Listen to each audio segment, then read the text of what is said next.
Palavras de origem tupi. Olhe, assim como veio do árabe, veio do latim, o tupi, por sinal, deixou um legado muito grande na nossa língua. Olha só. Animais: arara, capivara, cutia, gambá, jacaré, jararaca, jiboia, lambari. Frutos: abacaxi, cajá, caju, jabuticaba, pitanga, o açaí, né? Comida: amendoim, beiju, macaxeira, mandioca, mingau e vai embora. Nomes de cidades, por exemplo, como Aracaju, Botucatu, Caruaru, Tietê, Jundiaí, Niterói, Paquetá, etc. Então veja, hoje nós temos uma influência muito grande, um legado de vocábulos oriundos da língua tupi. Já é uma língua morta hoje, entre aspas, né? Mas ela sobrevive através desses substantivos, melhor dizendo, desses vocábulos que estão na língua portuguesa. Além disso, tivemos também a influência dos escravos. Como precisava de muita gente para trabalhar, vocês lembram, né? Os portugueses foram buscar escravos na África, trouxeram para o Brasil, para a colonização, né? Escravizaram. E de lá vieram também as línguas africanas. E não foi só uma língua, né? Vieram as línguas africanas, que eram de vários locais e países que naquela época, colônia, né? Que os negros vieram para o Brasil. Foram trazidos, melhor dizendo, né? E foram trazidos para cá cerca de 4 milhões de africanos escravizados, entre homens e mulheres. Então veio também a influência da língua negra, a influência da língua africana, né? Aí nós temos aí algumas palavras. Lembrando que eles todos não falavam a mesma língua, pois procediam de diferentes nações. Eram chamadas nações, né? Que viraram então colônias. Mas temos aqui, olha, o samba, marimba, marimbondo, berimbau, macumba, banguela, angu, acarajé, quitute, vatapá e assim vai. E chegam ainda outros imigrantes para compor esse vocabulário hoje da língua portuguesa. De 1800 a 1900, lembro que os imigrantes portugueses continuaram chegando mais gente de outros países, da Europa, principalmente da Alemanha, Espanha e Itália, que também vieram ao Brasil em busca de melhores condições de vida e também colonizaram o Brasil. É por isso que o Brasil tem várias regiões diferenciadas, né? Depois de 1900 chegaram também os sírios, turcos, japoneses, além de grupos menores de vários outros países. A população brasileira, então, tem várias origens, observaram?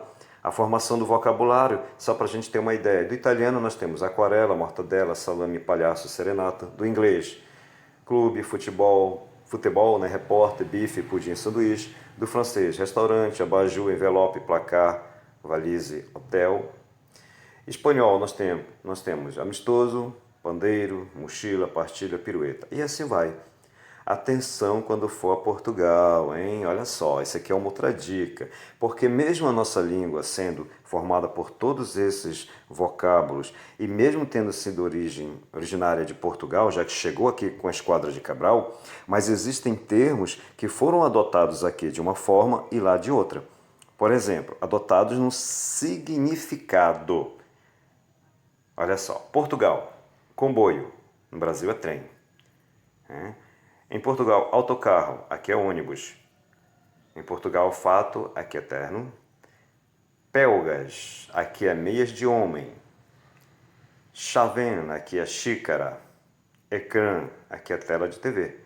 Em Portugal é peão, aqui é pedestre. Em Portugal é casa de banho, aqui é banheiro. E em Portugal é autocilismo, aqui é descarga de banheiro. Tá bom? Então, são algumas dicas, algumas palavras que, vejam, elas têm a origem de Portugal e Brasil com conceitos diferentes, significados diferentes. Então, muito cuidado quando for a Portugal. Bom, as palavras que ficam velhas e são aposentadas, essas palavras vão deixando de ser empregadas pela maioria das pessoas e praticamente desaparecem. Elas são chamadas de arcaísmo, lembrem-se disso, né? Às vezes até achamos graça, mas é normal. Por exemplo, quando você vê um adulto, um avô seu, alguém mais antigo, vamos dizer assim, com uma idade mais avançada, né? Um avô, avó, bisavô, enfim, usarem termos que para vocês é desconhecidos, até engraçados, mas são palavras, são termos que foram usados justamente naquela geração. E que vão ficando no passado. Isso nós vamos ver nas variações linguísticas, né? Essa questão dessas palavras. Aí nós vamos ter a variação histórica, que nós vamos ver mais à frente. Por exemplo, aqui rapidinho, é Supa fazer esse trabalho. Sopa muito fácil, né? Ele foi caipora e não conseguiu o que queria. Caipora significa azarado.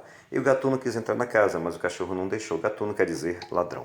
Mas são palavras que já caíram em desuso. Hoje nós temos outros termos para substituí-los. E como surgem novas palavras? Bom, nós chamamos de neologismo, né?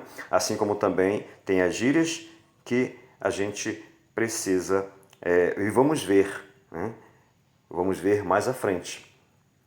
Só para a gente fechar aqui, a língua portuguesa é falada só no Brasil e em Portugal? Claro que não, porque ela também se expandiu para outros países, né? Nesse caso hoje, são países que falam a língua portuguesa, como Cabo Verde, Angola, Guiné-Bissau, Tomé e Príncipe, Timor-Leste, e assim vai, além de Brasil e Portugal também fala a língua portuguesa. Também são países que falam, tá bom? Então, a nossa viagem na história da língua portuguesa, ela vai terminando aqui.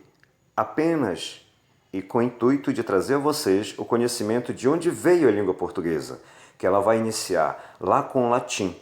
Latim com a chegada dos romanos, com a invasão romana na Península Ibérica. E vai ter influência também de outros povos que vão invadir aquela península, como os árabes, né, os vândalos, e vão deixar lá a sua marca registrada através dos vocábulos, através da sua cultura. E de lá na Península Ibérica, depois, ainda dentro da invasão árabe, vai se formar o galego-português, que depois se divide e fica só a língua portuguesa, que vai ser oficializada através dos textos do período do trovadorismo. E de lá chega aqui ao Brasil, né, na colônia brasileira, ainda não conhecida como Brasil, chega aqui com a Esquadra de Cabral, que encontra aqui as línguas indígenas. Novamente há uma reestruturação, uma unificação, e também o nosso vocabulário, nossa língua portuguesa, tem influência de outras línguas estrangeiras dos imigrantes que chegam ao Brasil, tá bom? E lembre-se, como a língua portuguesa, nossa língua veio do latim, ela é chamada também uma língua neolatina, ou seja, nova latina. Certo? Então ficamos por aqui. Espero que vocês possam ter entendido um pouco mais sobre essa história da língua portuguesa, essa nossa língua que nós falamos hoje, que é uma língua bonita, uma língua linda, e que ainda mais é essa língua que nós defendemos, que nós falamos, com todas as suas variações, que serão